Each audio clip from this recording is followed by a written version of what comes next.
hoy será juicio del presidente Donald Trump, juicio de Dios. Les ruego que inclinemos nuestro rostro para orar. Dios nuestro, es solemne el momento que estamos viviendo en la historia de este mundo. Hay angustia por los rumores de guerra. Hay angustia por lo que está ocurriendo con el clima, por lo que está ocurriendo en muchas áreas. Pero en tu palabra hay esperanza. Ayúdanos a entender tu mensaje de esperanza y compartirlo con otros. Te lo ruego en el nombre de Jesús. Amén. Amén. Ha llamado la atención lo que ha pasado en estos días y lo que está pasando en estos días en el país donde estamos viviendo. En otros países también los presidentes han tenido juicios. Estoy pensando en el país donde yo nací, le hicieron también un juicio al presidente, pero no tuvo la repercusión que tiene el juicio que se le hace al presidente de esta nación. Yo quiero destacar algunos procedimientos que allí se llevan a cabo, los cuales yo encuentro que son significativos. No voy a comentar de los resultados del juicio porque no me corresponde a mí hacerlo. Me han llamado algunas personas preguntando qué tengo que decir al respecto. Déjenme decir esto para algunos que están esperando esta respuesta. Les invito a que vean Apocalipsis capítulo 13 y que vean allí la función que tiene que tener esta nación y vean que tal vez ya el dragón está empezando a hablar. Hablando del juicio que se le hace al presidente o que se le hizo al presidente en estos días, quiero notar que se realizó en esta sala que ustedes ven allí. Es uno de los lugares emblemáticos, importantísimos de esta nación. Y allí en ese semicírculo estaban sentados los senadores de esta nación. Ellos fueron designados o han sido designados por la Constitución de este país como jueces cuando hay alguna acusación contra el presidente o otras autoridades de la nación. En la mesa que está en la parte superior, en esta fotografía, allí estaban ubicados los representantes, los de la Cámara de Representantes de esta nación, que eran los fiscales. ¿Qué función cumplen los fiscales? Los fiscales tienen que presentar evidencias. Todo juicio se hace en base a evidencias. Tenían que presentar las evidencias de que algo había sido mal hecho por el presidente de la nación. En la parte inferior está la mesa donde estaban los abogados. Es decir, esta es la defensa. La defensa del presidente en este caso. Ellos tenían que presentar las evidencias que demostrasen que el presidente no había cometido ningún error, que él no había actuado en mala conducta.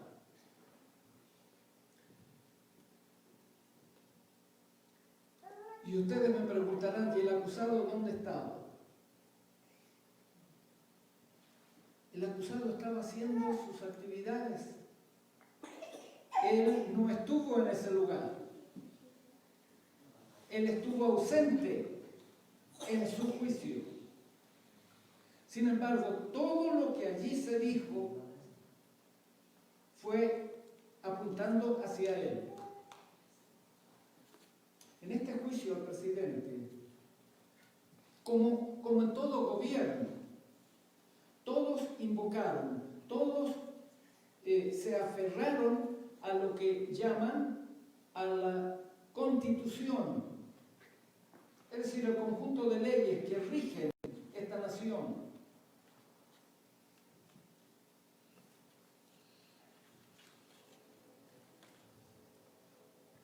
Ahora quiero que entremos al tema que a nosotros nos interesa. También tiene que ver con un juicio. Hemos cantado acerca de un juicio, ¿verdad? Hemos cantado acerca de un juicio. Les quiero hacer notar que en la palabra de Dios el tema del juicio es importante, tanto en el Antiguo Testamento como en el Nuevo Testamento. No todos los cristianos hablan acerca del juicio, pero la Biblia sí nos habla acerca del juicio. Vamos a leer un texto en Eclesiastés, capítulo 17 y versículo 14. Perdón, capítulo 12, versículo 14. No tiene 17 capítulos de Eclesiastés, tiene solo 12. ¿Ya lo encontraron? Así es como dice. Porque Dios traerá, ¿qué cosa? Toda obra a juicio, juntamente con toda cosa encubierta, sea buena o sea mala. En el Antiguo Testamento, yo estoy citando solo un texto, podría citar muchos otros, pero vamos a dejar este como representativo. El juicio se hace en base a ¿qué? Las obras. En base a las obras, porque nosotros podemos hablar mucho, pero lo que muestra o lo que se demuestra es lo que hacen nuestras obras, lo que hacemos.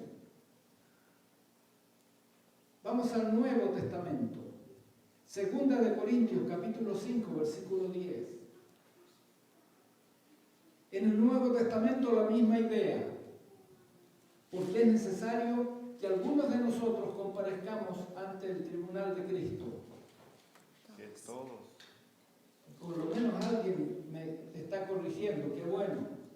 Ya saben que lo veo bien, así es que tienen que ayudarme.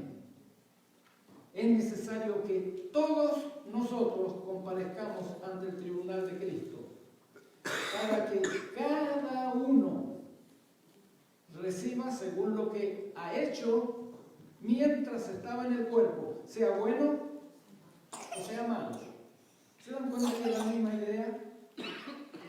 Un juicio. ¿A quién le gusta pensar en un juicio? ¿Hay alguno de ustedes que les encanta pensar en un juicio? ¿Verdad que no?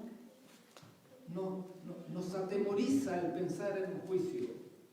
Sin embargo, quiero que entendamos lo que la Biblia tiene que decirnos acerca del juicio.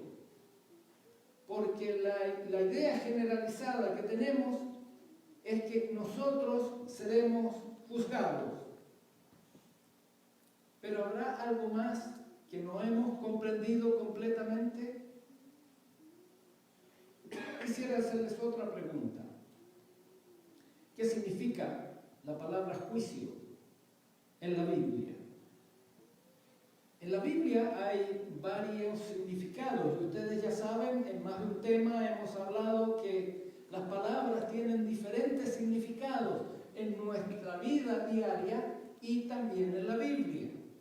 Por lo tanto, para entender cuando la Biblia habla del juicio, tenemos que tener en cuenta estos significados. El primero que quiero llamar la atención es la palabra juicio como la facultad de pensar, de juzgar las situaciones y circunstancias, o también como sinónimo de sensatez en la manera de actuar. Está actuando con juicio, decimos, cuando está haciendo las cosas bien pensadas. otro significado de la palabra juicio en la Biblia. Es un sinónimo de castigo. Y en lo que hemos estado estudiando acerca del pueblo de Dios en el tiempo de Daniel, ustedes recuerdan en el capítulo 1, decía que Dios entregó al rey de Judá en manos del rey de Babilonia. ¿Por qué lo hizo? Era un juicio, era un castigo por la desobediencia, por la rebelión del pueblo de Judá. Pero hay otro significado y a este vamos a apuntar en nuestro estudio. El juicio como un sinónimo de examen. Ahí ustedes tienen algunos versículos que apoyan lo que estoy diciendo. No voy a tomar más tiempo porque quisiera avanzar un poquito. Hay otra expresión que necesitamos aclarar. Necesitamos ponernos de acuerdo al estudiar el juicio. La expresión es juicio de Dios. ¿Qué significa para ustedes cuando leen el juicio de Dios? Hay dos significados que quiero destacar. El primero, el juicio de Dios cuando Dios juzga a otros seres. Y la segunda definición que quisiera que tengan en cuenta es que Dios es juzgado por otros seres. La misma expresión. Dios juzga a los seres y decimos es juicio de Dios, ¿verdad que sí? O Dios puede ser juzgado y entonces también es juicio de Dios. ¿Estamos de acuerdo o no? Va a depender entonces de qué está hablando y tenemos que tener cuidado con eso. Les quiero preguntar, cuando Dios juzga a otros seres, ¿cuánto tiempo se toma Dios para juzgar a otros seres? ¿Necesita tiempo Dios?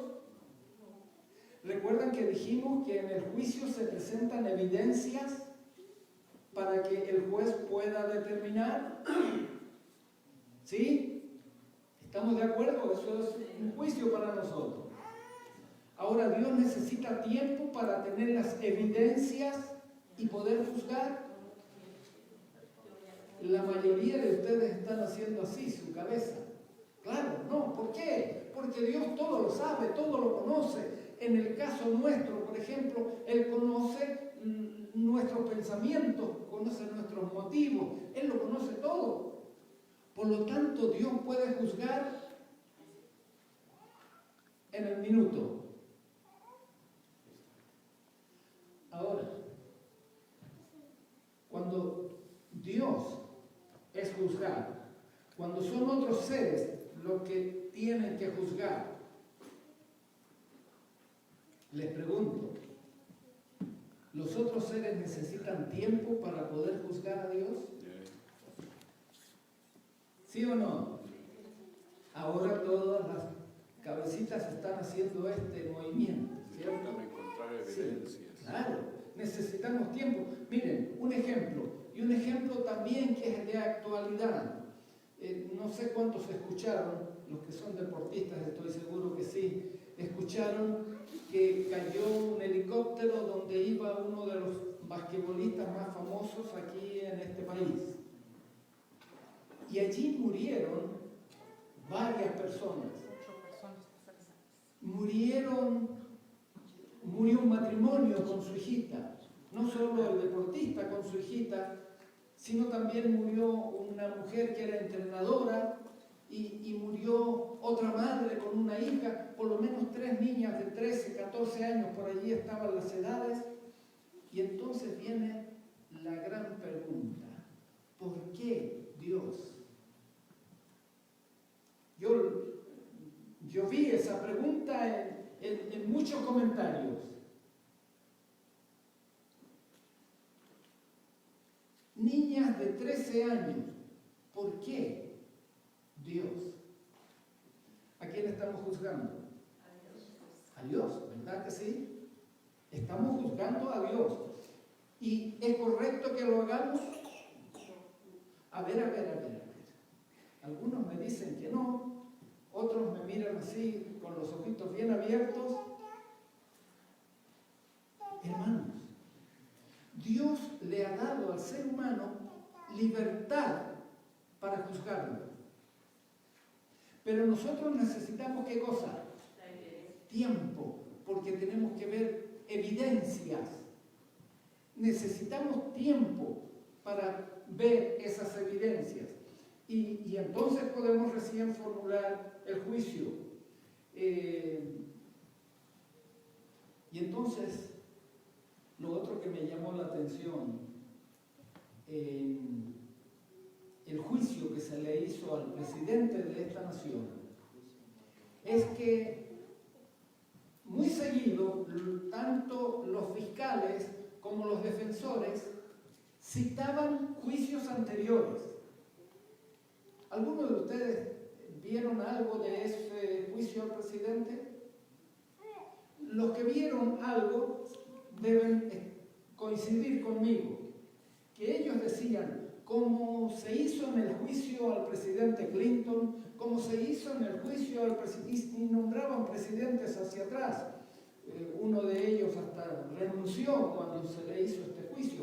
Ahora, no, lo que quiero que vean es el procedimiento para entender o saber lo que está pasando en este juicio. A veces tenemos que mirar lo que se ha hecho en un juicio anterior, ¿verdad que sí? Les pregunto, ¿dónde comenzó el pecado? Algunos de ustedes ya lo saben. Tal vez algunos de ustedes están respondiendo, bueno, allá en el Edén, cuando Adán y Eva pecaron. Sí, en verdad allí comenzó, pero comenzó para esta tierra. Pero el pecado comenzó en el universo antes. Y muchos de ustedes ya lo saben. ¿Cuándo comenzó? Cuando un ángel en el cielo se rebeló contra Dios y contra sus leyes. Cuando este ángel se rebeló, se transformó en fiscal. ¿Por qué? Porque él acusaba a Dios. ¿Recuerdan ustedes de qué acusaba a Dios? De ser injusto. De ser un Dios que tiene leyes injustas. De no dejarles libertad a ellos para... Ellos ya eran ángeles y tenían suficiente inteligencia como para determinar lo que era bueno y lo que era malo. Y este pensamiento lo empezó a transmitir a los demás ángeles. Se transformó en el fiscal.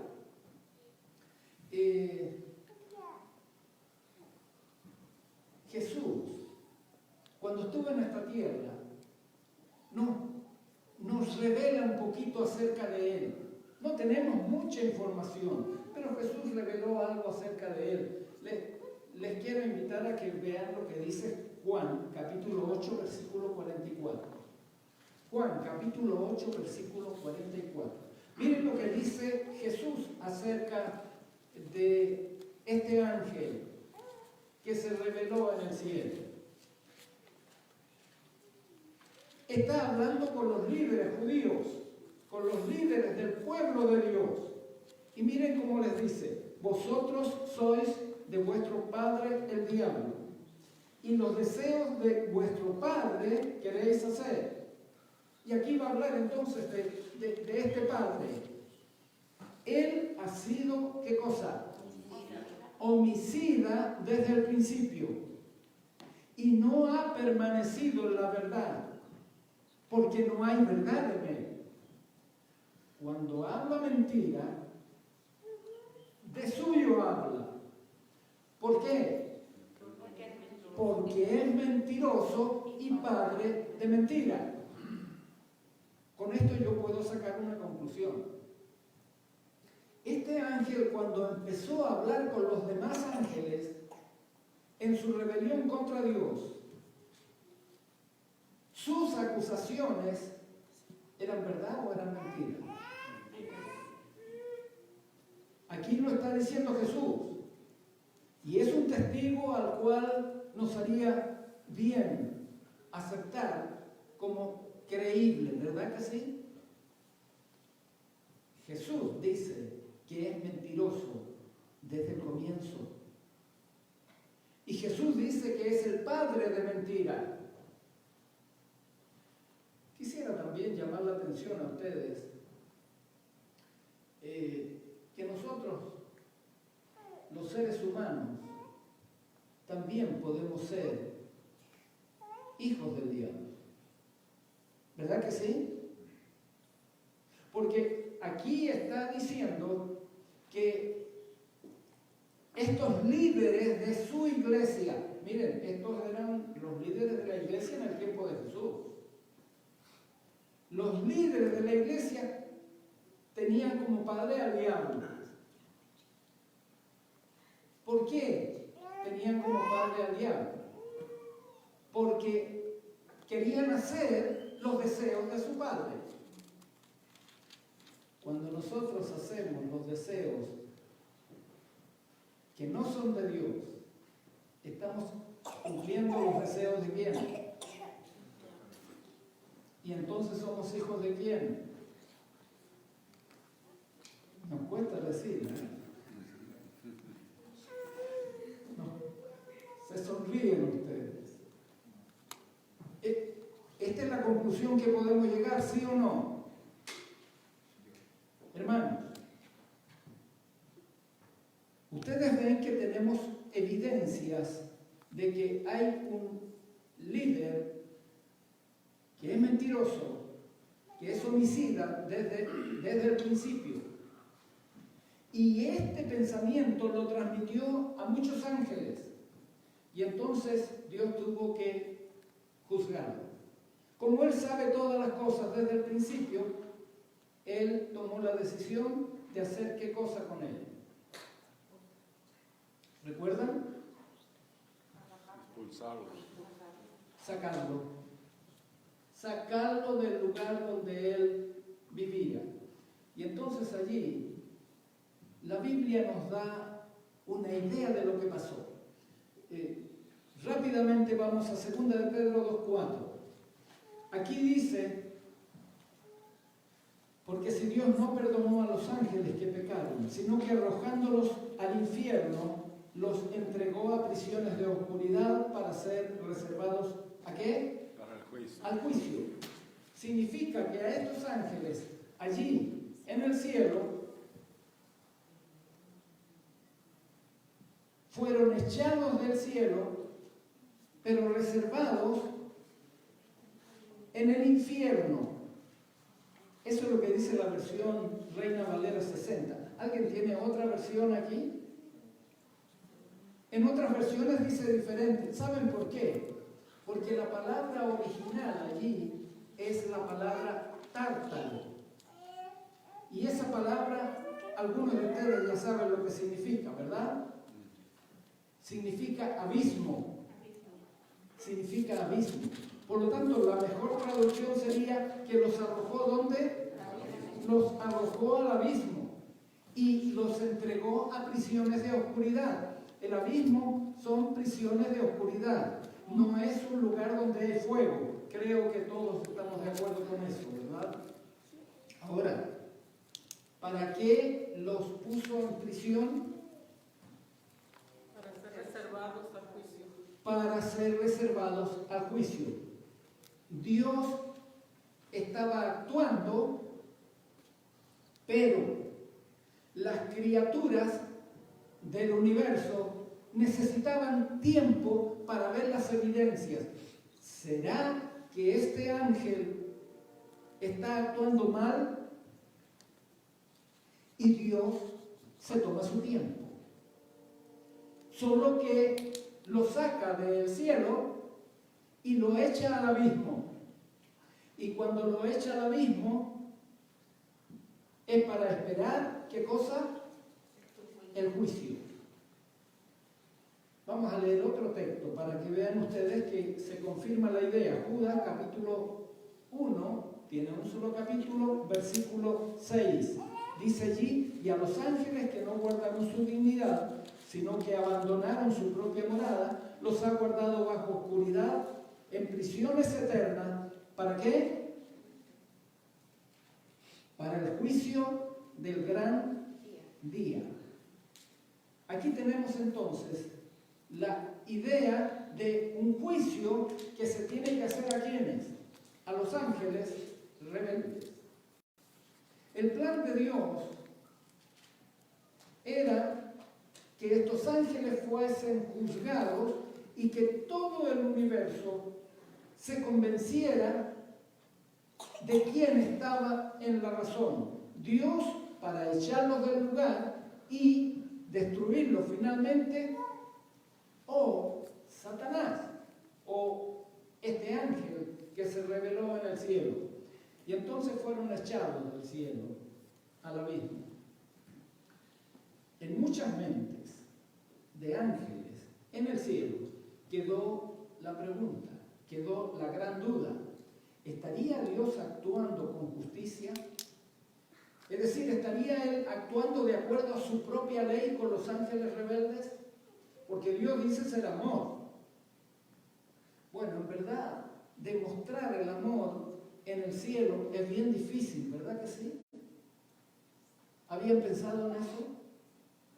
Porque si todos son bonitos y todo está bien, todos son amorosos. Demostrar el amor con alguien que es mi enemigo, ahora se complica. Cuesta demostrar amor en esas circunstancias, ¿verdad que sí? Ahora, Dios hasta este momento nunca había podido demostrar su amor, porque todo lo que hacía era amor, pero como siempre veían eso, era lo normal, el amor, era lo normal. Nunca había habido rebelión, pero ahora hay rebelión. ¿Es que Dios ama a estos rebeldes? Hay muchas preguntas que nosotros nos podemos estar haciendo. No tenemos todas las respuestas porque este juicio está relacionado con los ángeles. Sin embargo, es bueno que lo revisemos antes de estudiar el juicio que nosotros tenemos que recibir. Estos ángeles necesitaban tiempo para demostrar con sus obras cuál debía ser la condena final. Le pregunto, ¿sabrán los ángeles ahora cuál es su destino? Algunos me dicen que sí y otros me miran con sus ojitos así bien abiertos, ¿no? Mire, en la Biblia, de allí podemos sacar las respuestas. En la Biblia hay un relato que muestra lo que hizo Jesús cuando llegó con sus discípulos a la región de Gadara. ¿Han escuchado ese relato? Allí en la región de Gadara había seres humanos que habían perdido la razón. Mateo capítulo 8. No voy a ocupar tiempo para leer todo lo que allí ocurrió, pero cuando Jesús quiso expulsar el demonio de la vida de ese hombre,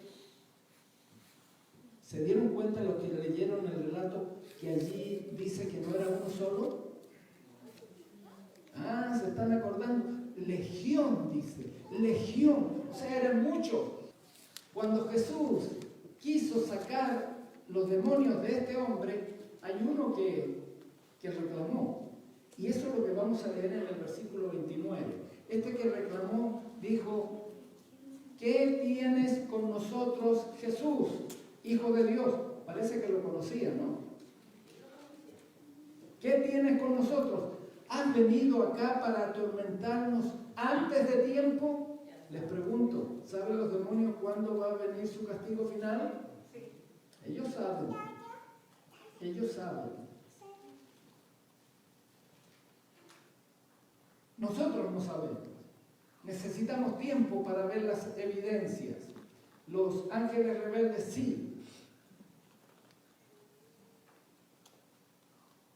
¿Tenía algo que decir Jesús sobre este tema? Vamos a leer lo que dice Juan, capítulo 12. Aquí tenemos que notar el tiempo en que se está dando esta cita. Allí en el capítulo 12, el versículo 31, Jesús dice, ahora es el juicio de ¿qué? Ahora es el juicio de este mundo. Y luego dice, ahora el príncipe de este mundo será echado fuera. Le pregunto, ¿a quién se refería cuando decía príncipe de este mundo?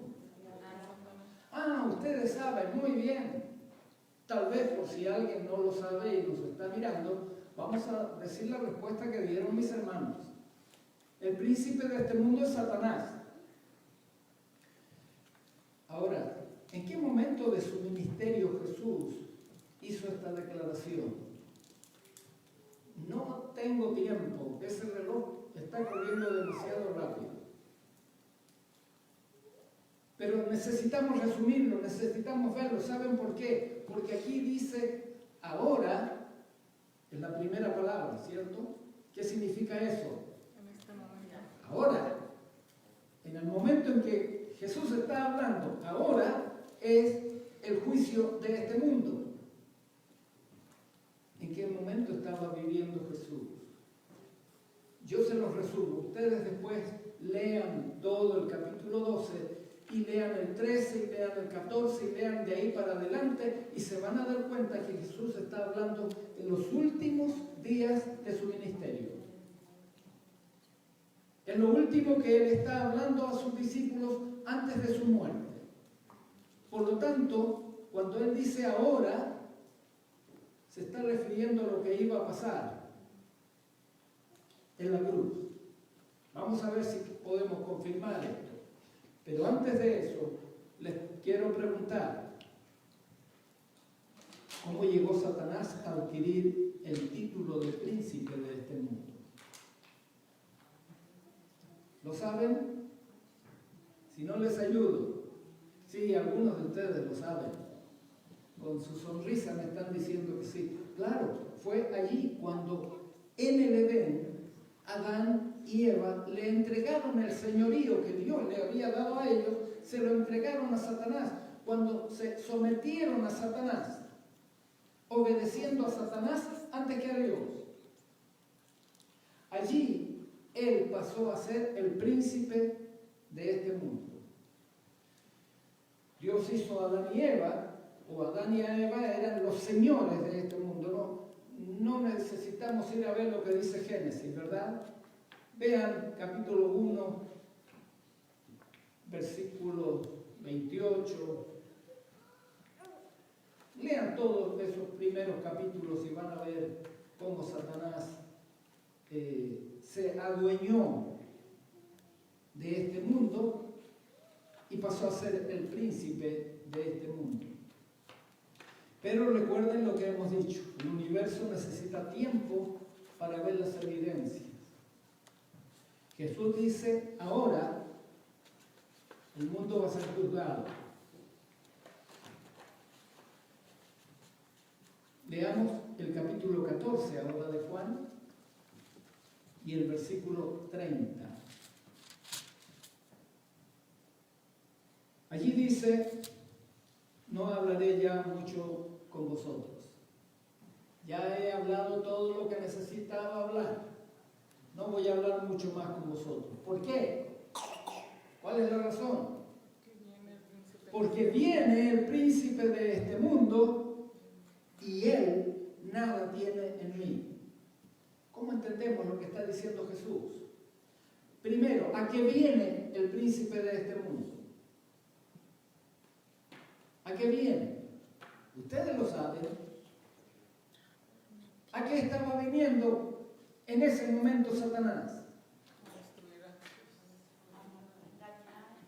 A matarlo, ¿verdad? ¿Estaba viniendo a matarlo o no? Estaba viniendo a matarlo. Y Jesús sabía que esa hora había llegado. Cuando lean estos capítulos van a ver ustedes cómo este es el sentir. Está llegando el momento, Él viene para destruir a Jesús.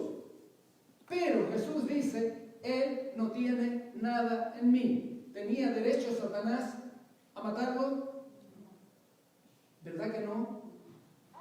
No tenía derecho a matarlo. ¿Por qué? Satanás no tenía nada en él. Les pregunto, si Satanás reclama y dice que me quiere matar a mí, ¿tendrá derecho Satanás a matarme a mí? Mejor ni les cuento. No tengo ninguna defensa. Muchas veces me ha hecho fallar. No, Él no me ha hecho. Yo decidí. Siempre le echamos la culpa a Él. No, nosotros decidimos. Pero Jesús dice, no tiene nada en mí. Pero este era el momento que Dios estaba esperando. ¿Para qué? Para que todo el universo pudiese ver la evidencia, pudiese ver hasta dónde podía llegar Satanás. Tenían que verlo con una obra. ¿Y cuál iba a ser la obra? Ustedes ya lo conocen. Matar a este hombre llamado Jesús, al cual Satanás no había podido hacer caer. Lo había perseguido desde niño, había tratado de destruirlo desde niño, nunca pudo, no tiene nada en mí, dijo Jesús. Sin embargo, ¿qué hizo con él? Lo mató. Todo el universo estaba viendo esta evidencia. Y este fue el juicio para Satanás. Porque todo el universo se dio cuenta que sus leyes, que su mente era injusta. Porque estaba matando a un inocente. Aquí está la evidencia que convenció a todos los seres celestiales de que Dios era justo al haberlo expulsado del cielo y al destruirlo finalmente. Aquí estaba la evidencia más grande que se podía presentar. Un inocente muriendo cuando no debía morir. Por lo tanto, nosotros siempre hablamos de la muerte de Jesús como un beneficio para nosotros, ¿cierto? Creo que todos conocemos eso. Y es correcto. Pero también la muerte de Jesús sirvió ¿para qué? Para que el universo entero entendiese quién era Satanás.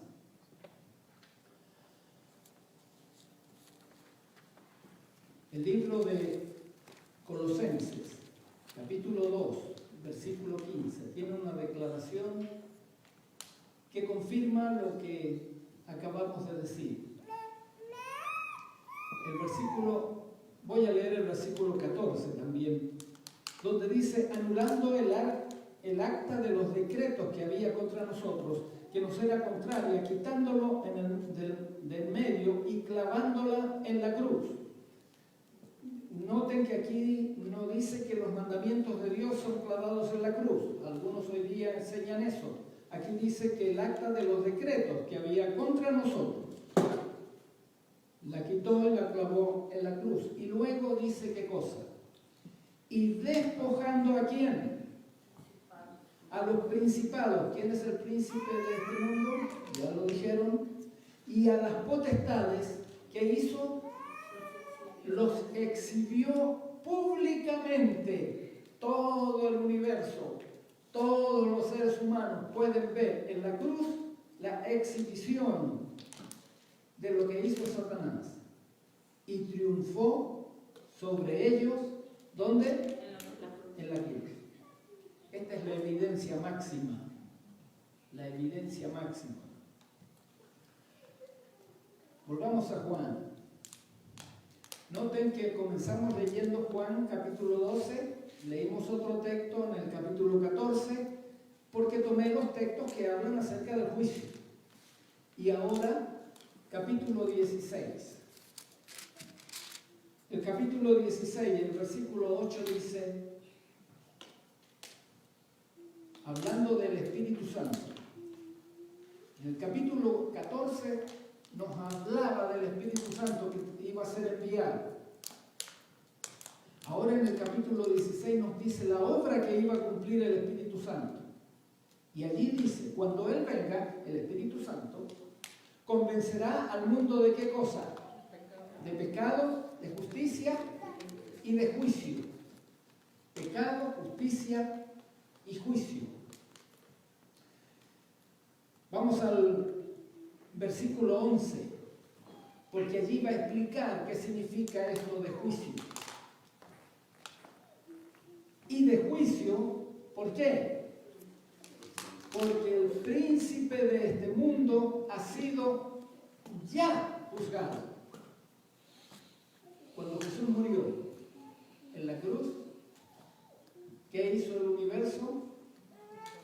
Juzgó a Satanás. Y por eso cuando el Espíritu Santo viene, que viene después que Jesús ascendió, la mayoría conoce estos relatos, cuando Jesús ascendió, envió el Espíritu Santo, que era la promesa que había hecho, el otro Consolador. Cuando Él vino, Jesús ya había muerto, había resucitado y estaba en el cielo. Y entonces dice que ahora el Espíritu Santo vendría para convencernos de pecado, de justicia y de juicio. ¿Por qué? Porque el príncipe de este mundo ya ha sido juzgado.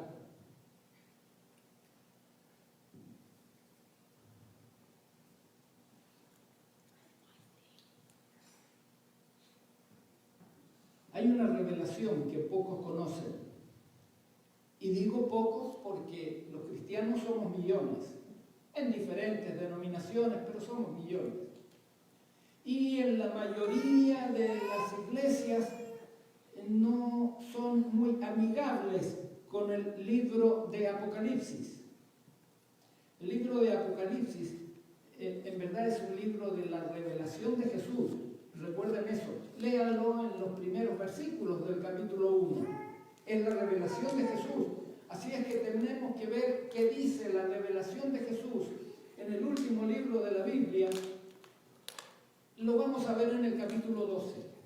En el capítulo 12, la mayoría de ustedes ya lo saben, pero para quienes no han prestado atención antes, les ruego que lean el capítulo 12, y allí habla de qué. A ver, ayúdenme ustedes, vamos a repasar con ustedes. ¿Qué aparece en el capítulo 12 de Apocalipsis? Una gran señal. Aparece una mujer vestida de sol, 2 estrellas en su cabeza, parada sobre la luna, y tiene una característica especial. ¿Cuál es? Está encinta, está embarazada. Aparece otra figura. ¿Cuál es la otra figura? Muy bien, ustedes son buenos estudiantes. Aparece la figura de un dragón. Este dragón quiere destruir ¿a quién? Cuidado. No. Algunos se apuraron en responder. No, a la mujer no. El interés del dragón, ustedes después lo leen, ¿sí? Con cuidadito lo leen. No crean lo que yo les estoy diciendo. Este dragón está interesado en el hijo que está por nacer de la mujer. Si yo les pregunto qué significa mujer en este relato de esta profecía, ¿qué me dirían? Muy bien, la mujer representa una iglesia. Esta es una iglesia que está esperando a alguien que nazca. ¿Qué iglesia sería? No es la iglesia cristiana, ¿cierto? El Viejo Testamento. No, en este momento es la iglesia del pueblo de los judíos. ¿Están de acuerdo conmigo? Sí, porque el pueblo judío era el que esperaba al Mesías. Ahora, el dragón, ¿a quién representa? Satanás. En el versículo 9, ahí dice que representa a Satanás, la serpiente antigua. ¿Por qué la serpiente antigua? Porque representa pues al que engañó a Adán y Eva. Representa a Satanás. Satanás, la serpiente antigua. Y atención, apenas Satanás hizo caer a Adán y Eva, Dios tenía que hacer ¿qué cosa con ellos? Matar. Muy bien, qué bueno que ustedes son justos. Él había dicho, el día que comas, van a morir. Por lo tanto, lo que tenía que hacer era matarlos. Y allí estaban Adán y Eva esperando, porque se dieron cuenta que ya habían cometido un error y ahora estaban esperando la muerte. Pero vino Jesús y les hizo una promesa. Génesis 3:15, no tengo tiempo para ir hasta allá, anótenlo, lo revisan. Allí dice, enemistad pondré entre ti y la mujer. Está hablándole a Satanás. Enemistad pondré entre ti, Satanás, y la mujer. Ambos van a tener una simiente y va a haber una lucha entre las simientes. Pero la simiente de la mujer, el descendiente de la mujer, te va a herir a ti en la cabeza. Tú le vas a herir en el calcañar. Esa es la promesa de Génesis 3:15. Y aquí vienen están los mismos elementos. Está la serpiente o el dragón. ¿Se acuerdan con lo que ya hemos estudiado que la serpiente tenía alas y patas? Aquí está, en la figura del dragón. Ahora, está esperando que el niño nazca. Cuando está esperando que el niño nazca, lo está esperando para destruirlo, para que no exista, porque esa era la solución que Dios había ofrecido a Adán y Eva y había ofrecido a toda la iglesia a través del Antiguo Testamento. Era lo que esperaba Abraham, Isaac, Jacob y todo el pueblo de Israel y el pueblo de Judá. Vamos a leer algunos textos allí en Apocalipsis capítulo 12. Empecemos con el capítulo 5. Con el versículo 5. Allí dice, y ella, la mujer, dio a luz un hijo varón que regirá con vara de hierro a todas las naciones. Ahora, les pregunto, ¿quién es este hijo varón? ¿Pueden identificarlo? Es Jesús, ¿verdad? Nosotros le llamamos Jesús ahora. Aquí estaba hablando del nacimiento de Jesús, pero enseguida, en forma rápida, Juan escribe, y su hijo fue arrebatado para Dios y para su trono. Aunque Satanás lo mató injustamente, y con eso consiguió dos propósitos Dios. Que nosotros, los seres humanos, fuésemos libres de la culpa del pecado si nosotros creemos en Jesús. Porque Él pagó la culpa de nuestro pecado. Y al mismo tiempo lo presenta como evidencia para que el universo entero vea cómo es Satanás y cuánto es su amor. Miren, esta es la prueba más grande de amor que Dios pudo presentar como evidencia ante el universo. Por eso, cuando Juan escribe en el capítulo 3 y en el versículo 16, dice, de tal manera amó Dios al mundo, que dio a su Hijo unigénito, para que todo aquel que en Él cree no se pierda, no muera eternamente, sino tenga vida eterna. Esta es la evidencia de su amor.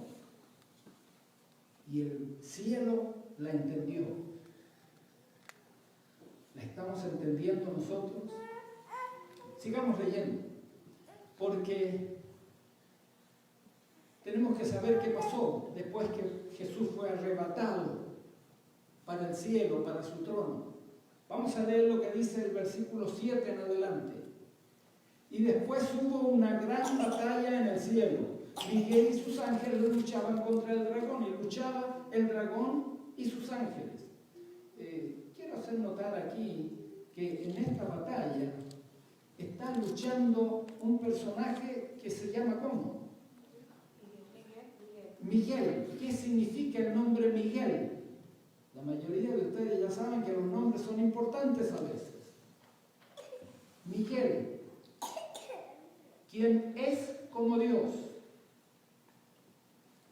Les pregunto, ¿se acuerdan ustedes lo que quería hacer este ángel allá en el principio cuando se reveló? ¿Qué quería hacer? Dios. Quería ser como Dios. ¿Pero podía ser como Dios? No, no podía ser, pero él quería ser como Dios. Aquí el que está peleando es uno que es como Dios. ¿Quién es? Este que está peleando. Ustedes ya lo saben. Es Jesús. Este es un título de Jesús. Es un nombre de Jesús. El que es como Dios. Que él está peleando con sus ángeles contra el dragón. Y ustedes saben quién es el dragón. Fueron expulsados del cielo. Versículo 8. Pero no prevalecieron. ¿Qué significa que no prevalecieron? No ganaron. No ganaron. Ni se halló ya lugar para ellos en el cielo. Miguel triunfó sobre Satanás. Le pregunto, ¿dónde? ¿En el cielo o él triunfó aquí en la tierra? Aquí en la tierra. ¿Se dan cuenta que triunfó aquí en la tierra? ¿Sí? Jesús dijo, él no tiene nada en mí. Porque la guerra se dio aquí también en la tierra. Y la guerra se había dado antes en el cielo. Es una guerra permanente y la guerra sigue hasta nuestros días.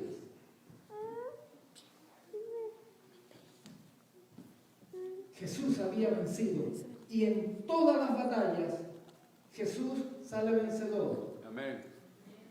Vamos aprendiendo eso. Son las evidencias que el cielo nos presenta a nosotros. ¿Qué dice el versículo 9? Y fue lanzado fuera el gran dragón, la serpiente antigua que se llama Diablo y Satanás, el cual, ¿qué dice? Engaña al mundo entero. Jóvenes, especialmente los jóvenes. No, y nosotros también. ¿Sí? ¿Para qué nos vamos a sacar? ¿Para qué le vamos a sacar el cuerpo a esta situación? Satanás es mentiroso. Satanás engaña, pero ¿cómo nos gusta aceptar sus engaños? Pero no lo olvidemos. Engaña al mundo entero. Cuidado que podemos estar entrampados en los engaños de Satanás. ¿Fue arrojado ¿dónde? A la tierra. A la tierra, y sus ángeles fueron arrojados con él. Alguien por allí me dijo que esta era una injusticia de Dios. ¿Por qué lo echaba a la tierra? Aquí estamos juzgando a Dios, ¿verdad? ¿Por qué lo echó aquí a la tierra? ¿Él lo echó aquí a la tierra originalmente? No, lo echó al abismo. Lo echó. Adán y Eva lo invitaron a pasar y lo sentaron en el trono. Y por eso llegó a ser el príncipe de este mundo. Adán y Eva eran los señores, eran los príncipes. Sin embargo, Satanás les quitó la posición.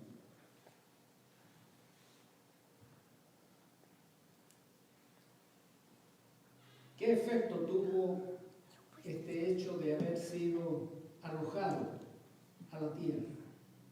Veamos lo que dice el versículo 10. El versículo 10 dice, entonces oí una gran voz del cielo. Es Juan el que está hablando, ¿cierto? Entonces oí una gran voz del cielo que decía, ¿qué decía? Atención. Ahora, después de haber sido arrojado, ahora ha venido, ¿qué cosa? La salvación, el poder y el reino de nuestro Dios y la autoridad de su Cristo. Paremos allí. ¿De qué reino está hablando? Del cielo. ¿De qué reino? El cielo. Miren, les pregunto, ¿está reinando hoy día aquí Jesús con nosotros? ¿Verdad que no? Entonces, ¿de qué reino está hablando? Porque aquí está diciendo que ahora ha venido la salvación, el poder y el reino de nuestro Dios. La autoridad de su Cristo. ¿De qué reino está hablando?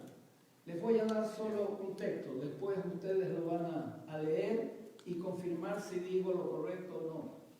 Hermanos, aquí está hablando del reino de la gracia. Aquí está hablando Jesús con su muerte estableció el reino de la gracia. Gracia ofrecida en el Edén, porque Adán y Eva merecían seguir viviendo. No, por gracia Dios les dio otra oportunidad. Pero ¿recuerdan que mató un corderito? ¿Sí? El cordero era el símbolo del verdadero cordero que murió en la cruz. Pero todavía era promesa, no era realidad. Era solo una promesa de Dios.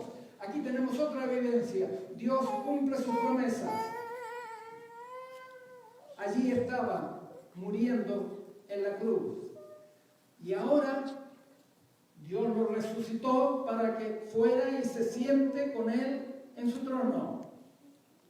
Para que sea Jesús el que pueda derramar sobre nosotros su gracia. En el cielo fue coronado, fue ungido para sentarse en el trono de la gracia de Dios. Les dije el texto, ¿verdad? ¿No? Hebreos capítulo 4, versículo 16. Acerquémonos pues confiadamente al trono de su gracia, en donde podemos encontrar el oportuno socorro.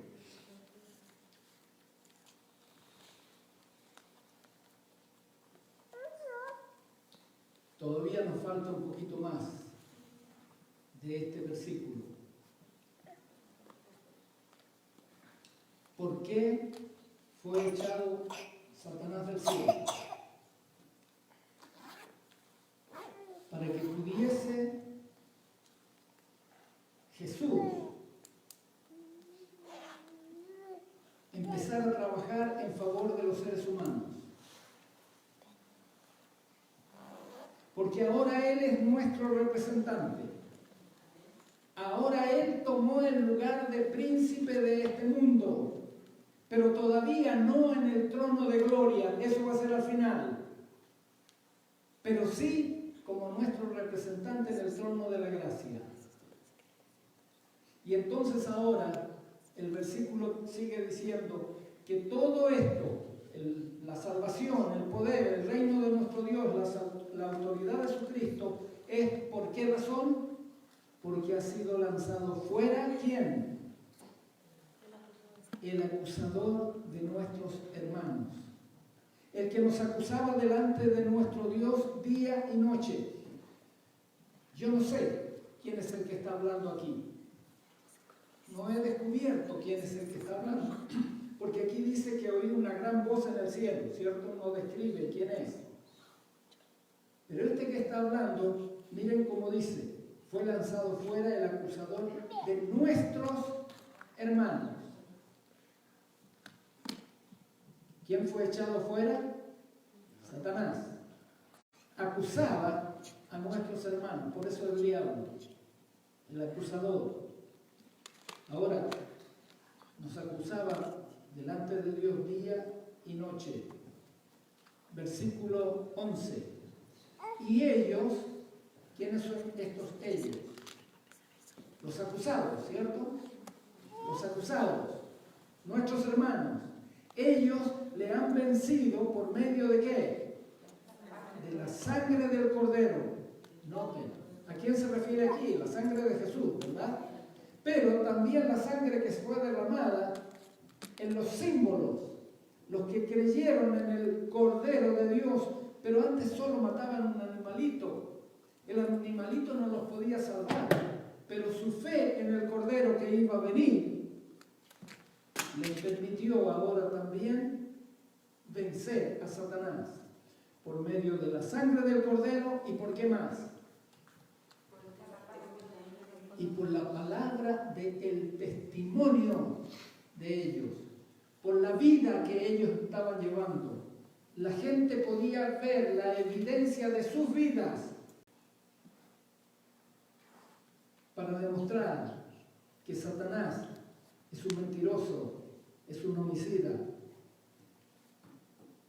A veces les costó caro. ¿Por qué? ¿Cómo termina el texto? Menospreciaron sus vidas hasta la muerte. Menospreciaron sus vidas hasta la muerte. Vamos a leer el versículo 12. El versículo 12 comienza diciendo, por lo cual, aquí estamos dando la conclusión, por esta razón, alégrense cielos y los que moran en ellos. ¿Por qué tenían que alegrarse? Porque ya Satanás no podía salir a molestar a ninguna otra parte. Ahora Satanás se quedó aquí, en esta tierra. Y por eso la siguiente declaración, ¡ay de los moradores de la tierra y del mar! Porque el diablo ha descendido a ustedes con gran ira, sabiendo que tiene poco tiempo. Está enojado Satanás. Está enojado, ¿por qué? Porque fue echado del cielo y ya nunca más pudo ni podrá volver. Nunca más. Ahora solo va a esperar aquí, en esta tierra, el momento cuando él va a ser destruido junto con todos los rebeldes. Él sabe que tiene poco tiempo. Los que no sabemos que tenemos poco tiempo somos nosotros. Nosotros estamos a veces muy entusiasmados de todas las cosas que este mundo nos ofrece, todas las invitaciones que Satanás nos hace. Hermanos, Satanás es un ángel derrotado, pero al mismo tiempo es una bestia herida, es un dragón herido. Me dejo entender con esto, ¿verdad? Cuando han escuchado esta expresión, una bestia herida, ¿qué significa? Que es más peligrosa, ¿sí o no?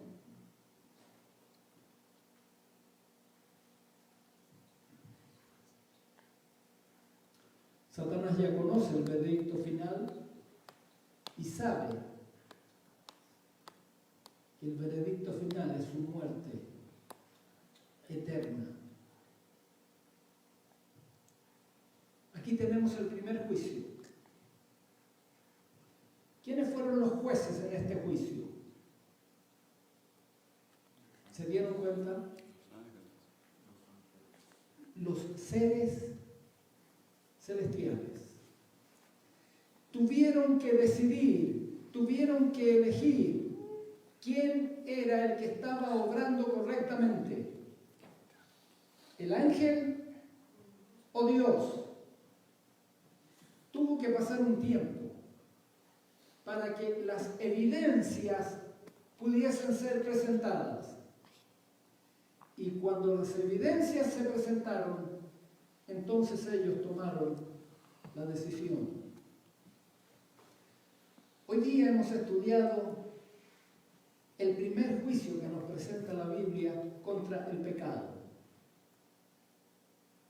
Hoy día ustedes y yo también tenemos que juzgar a Dios. Escuchen lo que estoy diciendo. También tenemos que juzgar a Dios. ¿Dios tiene razón o Satanás tiene razón? Pero tenemos que hacer este juicio basándonos en las evidencias. Y yo quisiera invitarles. Miremos las evidencias que Dios nos presenta. Queridos jóvenes, el mundo, Satanás, que es el príncipe de este mundo todavía, el mundo nos ofrece muchas cosas agradables, pero que finalmente nos van a llevar a la muerte.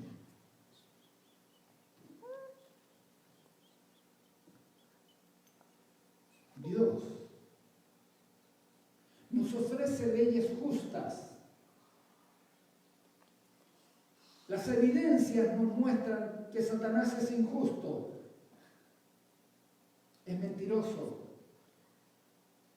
es un homicida. Y si no, miren el resultado, miren lo que pasa con aquellos que siguen la enseñanza de Satanás, que practican los principios de Satanás. ¿Cómo están sus vidas? Nosotros estamos sufriendo. ¿Cuántos de nosotros estamos sufriendo los efectos de enfermedades? ¿Quién produce la enfermedad? Han escuchado las noticias, ¿no?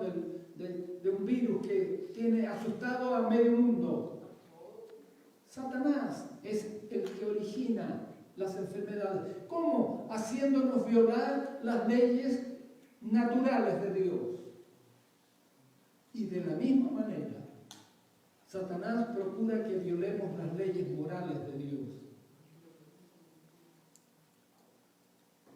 ¿Cuántos de ustedes están dispuestos de aquí en adelante a prestar más atención a lo que van a hacer?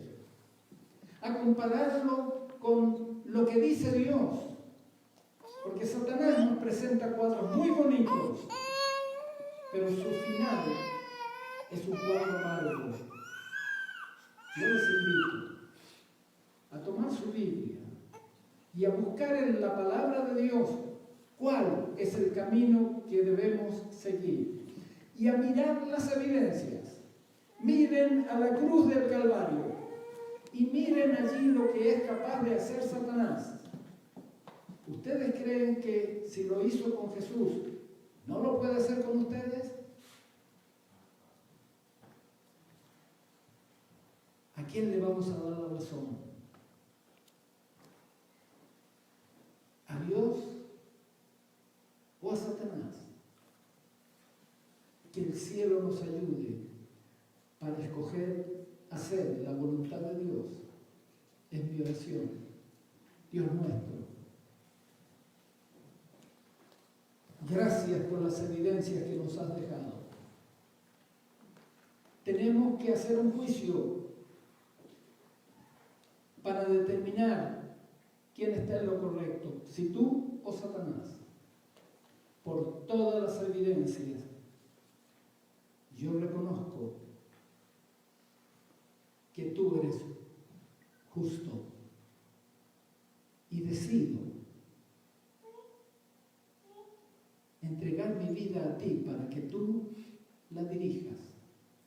Quiero ser ciudadano de tu reino.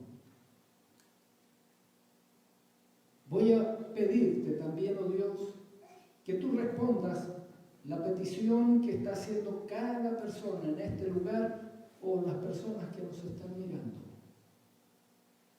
Y que decidamos ser parte del reino de Dios y no del reino de este mundo. Te lo pido en el nombre de Jesús.